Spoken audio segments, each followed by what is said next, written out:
Saúde, o Rodolfo Cerqueira, Rodrigo, e pós-graduado em terapia nutricional e nutrição clínica. Ele também é criador da Academia de Nutris.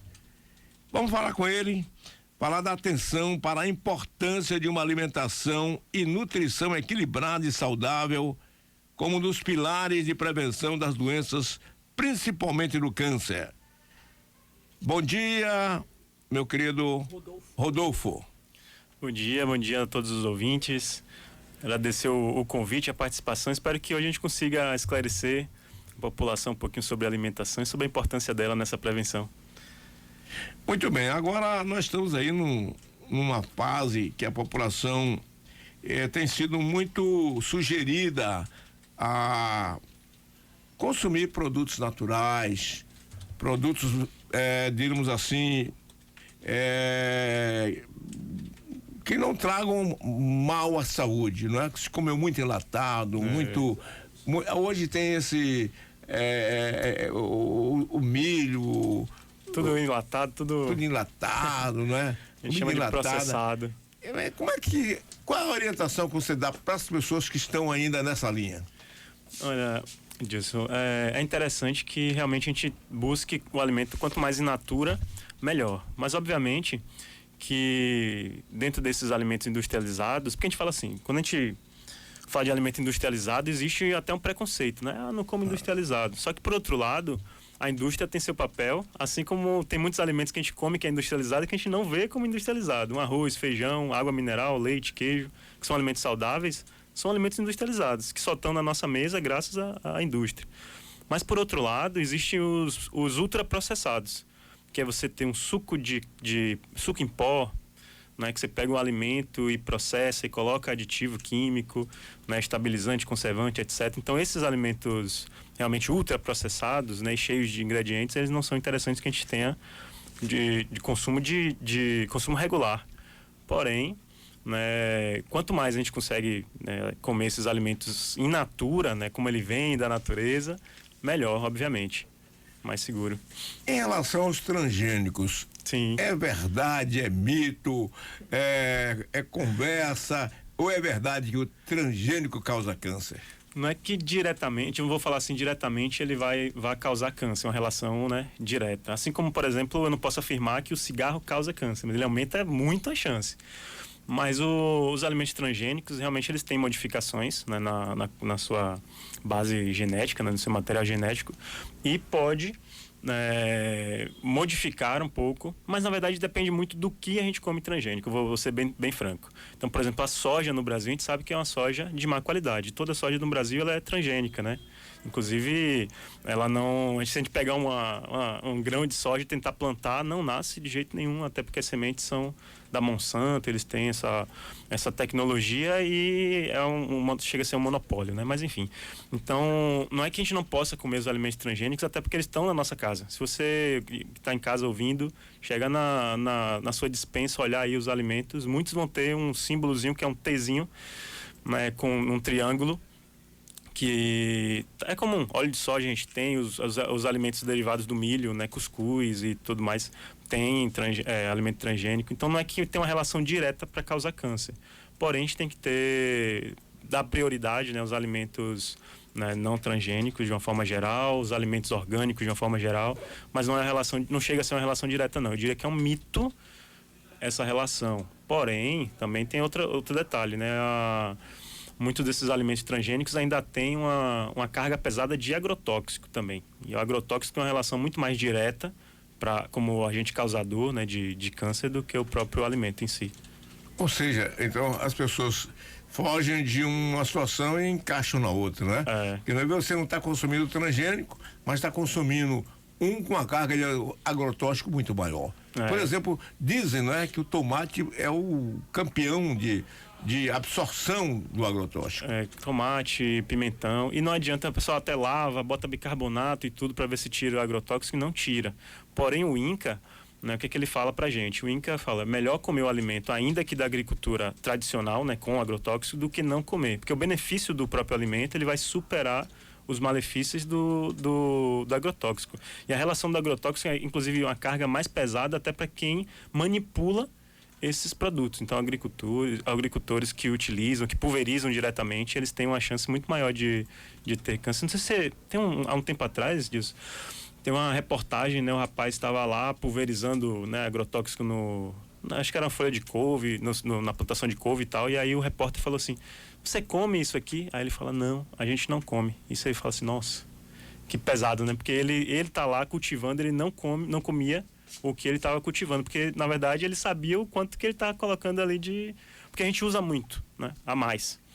Hoje os refrigerantes que são vilões para grande parte dos especialistas, mas o que é que prejudica mais o refrigerante? É o açúcar, são os corantes? Tem os dois lados. O açúcar, né, uma quantidade grande, inclusive as marcas, as indústrias já estão até reduzindo, já reduziram há um tempo atrás, até noticiaram, acho que a Skin Cariol, uma época, falou assim. A gente fala Skin Cariol, a galera mais nova nem lembra o nome completo, né? Mas a Skin falava assim: reduzimos mais de 2 milhões de quilos de açúcar do refrigerante. A gente toma um susto, você fala: nossa, diminuiu tudo isso, ainda é doce. Então o problema é um consumo excessivo de açúcar e, no caso do refrigerante, uma quantidade exacerbada, assim como também, né, alguns produtos à base de cola, né, ele acaba tendo um corante, que é o corante caramelo 4, que tem uma relação direta também, né, com aumento de chance de câncer. De vários tipos de câncer, inclusive. O caramelo 4, ele é... Nesses produtos à base de cola. É uma mistura. É um corante. Um corante. Corante caramelo 4. Caramelo 4. Ele tá no rótulo. Ele é extraído de quê? Ele é sintético, mas ele tem essa alta relação com câncer. E aí tem nesses produtos, né, escurecidos, à base de cola, Coca-Cola, Skin Cola e os outros. Todos eles têm. Aí eu costumo, de vez em quando, tomar Coca-Cola e recebo o policiamento lá em casa da minha mulher: Coca-Cola. Olha, tem outros fatores também. Aí vai matar o mundo todo, né? Porque tá todo mundo bebendo Coca-Cola. A Coca também tem um outro... Os refrigerantes à base de cola, né, de uma forma geral, tem outro fator, que é a quantidade que eles acabam, pelo ácido fosfórico, extraindo cálcio. Então, ele descalcifica. Quando criança, tem um teste que faz na escola, não sei se vocês chegaram a fazer, né, que os ouvintes, inclusive, que botam osso de galinha dentro da Coca-Cola, ele fica um componente mais elástico, né? Não é que ele faz o osso ficar mais elástico, mas ele tira o cálcio do osso. Né? E aí tem vários fatores associados. Né? Eu vou ter que hoje ou reduzir ao máximo. Mas eu estou ainda naquela hora, na história da Coca-Cola sem açúcar. Sim. Mas ainda tem o outro efeito danoso aí que... os adoçantes. Que você fala pra gente aí agora. Né? Agora, veja bem, mas nós temos que ver o seguinte: se a gente não comer, piora. Com certeza. Não é verdade? Tudo que a gente vai comer hoje tem algo que não está bem. Por exemplo, hoje, nós estamos aí com alguns países que não querem importar carne do Brasil. Sim. Porque o Brasil está desmatando. Aí não importa a carne, porque a carne é de desmatamento, que o boi é criado no capim. Quer dizer, mas em compensação pode estar importando o boi criado em cativeiro de outros países, né? O boi em confinamento. Isso. E que está consumindo a base de ração que tem uma série de problemas de ordem química. De soja, sim. Quer dizer, se de um lado eles fazem essa restrição à carne bovina do Brasil, que eu diria o seguinte, eu diria que 99% dela é boi de pasto mesmo. Quer dizer, não é uma contradição?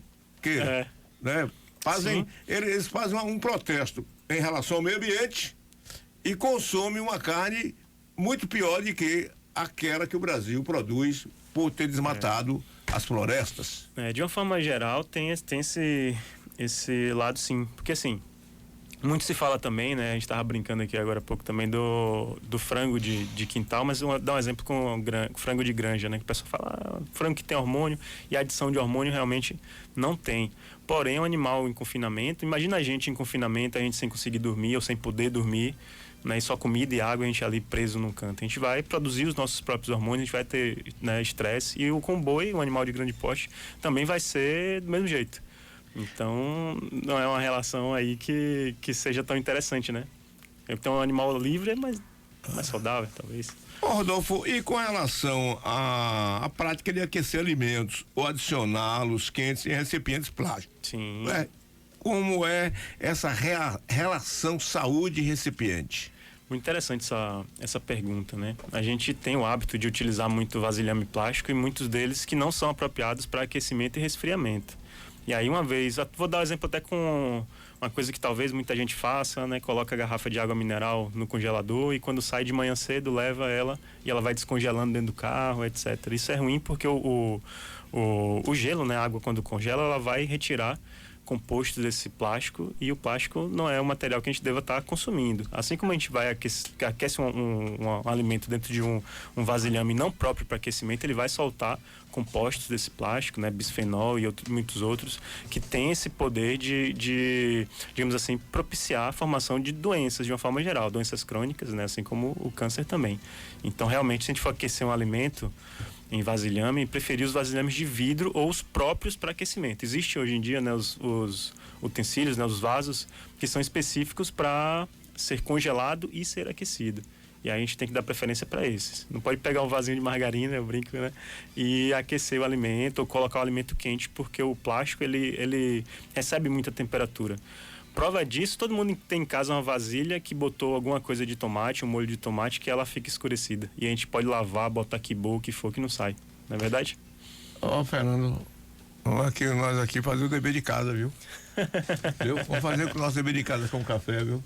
Verdade. O cafezinho também, aqui. copo descartável. Agora, pelo que eu percebo, viu, Rodolfo, nós temos que voltar aos nossos avós. Sim. Porque, veja bem, eu me recordo, eu era criança, na minha casa o café era moído na minha casa mesmo. Na hora. Minha mãe comprava o café em grão, torrava e tinha uma máquina de manivela, não sei como é que era, Sim, um moedorzinho. que moía o café. Uhum. O cuscuz a gente comprava o milho para bater o milho, né? E no pilão, não é isso? Para fazer o cuscuz. O fogão era a lenha. Uhum. Quer dizer, isso não vai voltar. Talvez o fogão a lenha volte. O fogão a lenha também volte. E aliás, eu estou com uma missão, né? Minha mulher que está com uma missão Sim. lá na roça, porque tem uma família de vaqueiros lá que mora na casa deles e tal, mas lá no fogão a gás. Bom, e aí a família foi para minha mulher, dona Angélica, por gentileza, por amor de Deus, faça um fogão a lenha pra gente. Aí, mas você não tem gás, mas quem aguenta pagar gás? E aqui a madeira tá de graça, porque realmente na roça tem muito, viu, Miro? Inclusive não é desmatamento, não é cortando madeira para fazer lenha, não. É a madeira que vai apodrecendo, vai morrendo e o pessoal faz lenha. E não tem outra alternativa, porque um botijão de gás lá de R$120 vai ter que fazer um fogão para ajudar essa pobre família. Porque um botijão de gás por mês ninguém aguenta, quer dizer, para quem ganha um salário mínimo, um pouquinho mais de salário mínimo, não dá para segurar. Mas o que eu queria dizer é o seguinte, fazendo essa comparação, porque antes a gente tinha tudo isso, mas morríamos muito mais, morria mais gente mais jovem. Sim, as também. pessoas morriam mais jovem. Então, eu pergunto, e essa evolução veio para melhor ou não veio para melhor? Tem uma coisa assim, acho que tem vários pontos a serem observados, por exemplo, nessa expectativa de vida. Por exemplo, medicina evoluiu muito, né? Bastante mesmo. O conhecimento, cirurgia também evoluiu bastante. O modo como eram feitas as cirurgias, o índice de infecção hospitalar, né? Equipamentos, tecnologia. Então, tudo isso faz com que, vou falar assim, né? Não quero ser mal interpretado, mas faz com que o médico tenha um domínio maior sobre a quantidade de pacientes que morrem. Então, com o avanço da tecnologia, salva-se mais vidas, de uma forma geral. Por outro lado, a gente tem uma expectativa de vida cada vez mais aumentando, né? Comenta-se, inclusive, que o homem que vai viver, ou a mulher que vai viver, eu aposto, inclusive, que seja uma mulher que vai viver mais de 120 anos, já nasceu.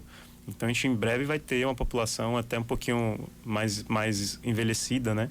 Mas, por outro lado, a gente tem essas modificações no estilo de vida, no nosso comportamento. A gente quer, uma das coisas... Eu sou nutricionista, eu poderia falar que a alimentação, que é o grande pilar aí, tanto para o bem quanto para o mal. Mas eu diria que a quantidade, digamos assim, a inatividade que a gente tem está muito grande. Eu brinco, né? Tava conversando com minha esposa, brincando esses dias, né? O vizinho lá, aí ele faz... Eu tô lá tava fazendo umas coisas, né? Dando aula e tal, um dia. E aí ele falava assim, Alexa, acionar portão. Aí eu falo, nossa, nem abrir o portão mais, a gente está abrindo, né? Então, a questão da tecnologia vem para o bem, a gente tem que saber utilizar, mas a gente está cada vez mais sedentário. E o índice de sedentarismo impacta diretamente em como a gente vai viver e quanto a gente vai viver. Agora, tirando essa questão do sedentarismo, não é? Essa comparação a gente faz. Se no passado a gente comia tudo natural. Sim.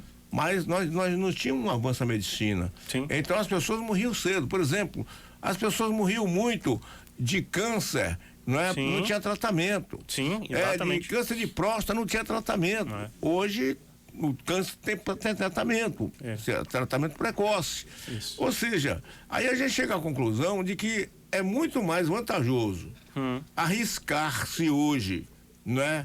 Claro, selecionar o máximo possível, mas a gente não pode ser vegano o tempo todo. Sim. Escolher produtos. Por exemplo, eu tive a semana antepassada, 15 dias atrás, com Miro Nascimento, numa indústria de creme de milho, Tabajara, falar o nome aqui, o pessoal tá com um maquinário mais moderno, e ele mostrou lá, olha, aqui não entra produto transgênico. Sim, bom, sim. Aqui a embalagem do creme de milho é numa máquina que não ensaca a quente. Sim.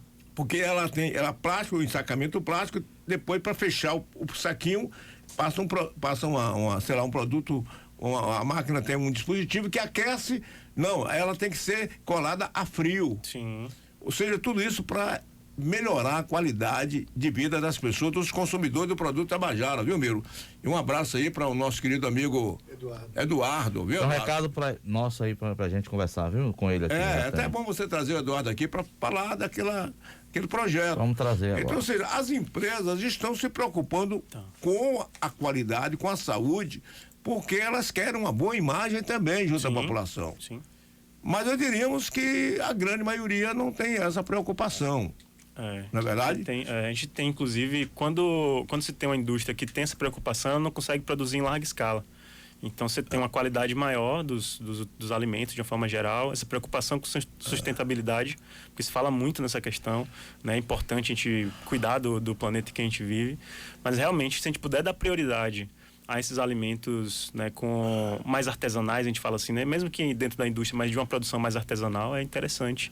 Agora, realmente, disso, a gente tem essa relação, por exemplo, antigamente morria-se muito mais por doenças até infecto-contagiosas, câncer, não tinha esse tratamento, muito da tecnologia também para diagnóstico. Hoje em dia, o diagnóstico é muito precoce, muito rápido, a gente conhece as doenças, a mesma coisa assim, se a gente for fazer um contrassenso com o Covid. Então, no início da pandemia, ninguém sabia como era o comportamento do vírus. Então, pega no material, a gente saía limpando tudo quanto é mercadoria que chegava do mercado. Hoje já se fala que não tem contaminação na superfície. Então, hoje já se conhece um pouco mais. Então, com o passar do tempo, a gente vai conhecendo, né, como é o comportamento das doenças, dos organismos, e a gente vai melhorando. E a alimentação, né, que é a base, porque primeiro bem, a pessoa fala o coração. O coração qual é o órgão mais importante do ser humano? Um diz o coração, diz o cérebro. Ou diz o aparelho digestivo. Porque sem ele, os outros não conseguirão sobreviver. Então, vamos cuidar desse aparelho digestivo. Sem dúvida. Ele é o principal órgão do ser humano e de qualquer ser vivo. Não é? Concordo. Entretanto, se você perguntar aí para aquela menina ali, qual o órgão principal? O coração. Não é isso? Não é o coração. É um aparelho digestivo. Tem um livro, eu li esse livro em 2009, quando eu estava fazendo meu TCC da faculdade, chama O Cérebro Desconhecido. Dr. Elion Póvoa, que é considerado o pai da medicina ortomolecular, e aí ele falava sobre essa relação do intestino com o cérebro, que inclusive a anatomia deles são muito parecidas, né? A gente fala de, por exemplo, de serotonina, que é o hormônio da satisfação, do prazer. 70% desse hormônio é produzido no intestino. Antes se achava que era a nível de sistema nervoso central, né, de cérebro, e não é. Então, muitas outras relações. E realmente eu concordo, né? Eu sou suspeito para falar, ainda bem que foi você que falou. Mas eu concordo que a nossa digestão, a nossa alimentação é que vai impactar diretamente em como que a gente vive e tal. Aqui é o ouvinte aqui quer saber sobre a questão do leite in natura, leite industrializado. E iogurte também. E iogurte. Olha, se a gente for tratar desse assunto hoje, eu vou marcar 10 programas com Rodolfo, porque é realmente algo instigante, né? O leite in natura, leite industrializado. Na verdade, a gente está descrente, né? Eu lembro aí, deve ter uns 5, 10 anos atrás, que todo dia passavam na televisão, né, os caminhões de leite que eram, né, presos porque tinha leite adulterado, era formol, era soda cáustica, era com mais água do que a composição natural. Então a gente ficou... Gato escaldado tem medo de água fria, né, disso? Então a gente ficou com medo do leite de caixinha. Mas na verdade o leite de caixinha, por exemplo, né, a gente fala longa vida, ele não tem aditivos, né, que vão modificar a composição. Porém, esse UHT dele é ultra alta temperatura. Então eles são aquecidos a uma temperatura muito alta e resfriado, que é para poder matar as bactérias.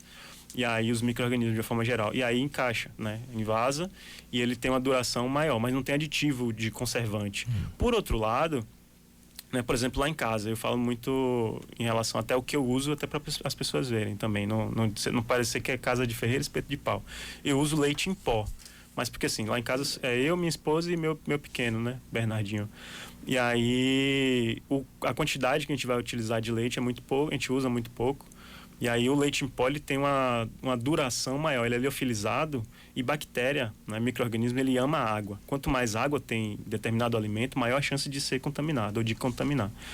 E fazendo o paralelo com o leite, esse leite que a gente pega, né, do produtor, às vezes no interior passa na porta vendendo, tem que ter cuidado, na verdade, se eu confio no... Porque assim, a gente tem produtores e produtores. Então, se é uma vaca que tem uma mastite, uma infecção na teta e ele está tirando leite, vai ser um leite com potencial de estar contaminado. Ninguém fiscalizou esse leite. Então, como que está sendo... Né? Se eu confio, vamos dizer assim, né? Se eu confio no distribuidor, em quem que está me entregando esse leite, ele tem uma quantidade de gordura um pouquinho maior, que a gente sempre faz, né? Ferve e tira aquela nata de cima. Mas eu vou voltar para um ponto, entre aspas, inicial, que é quanto mais in natura o alimento, melhor. Porém, eu preciso garantir a qualidade desse alimento.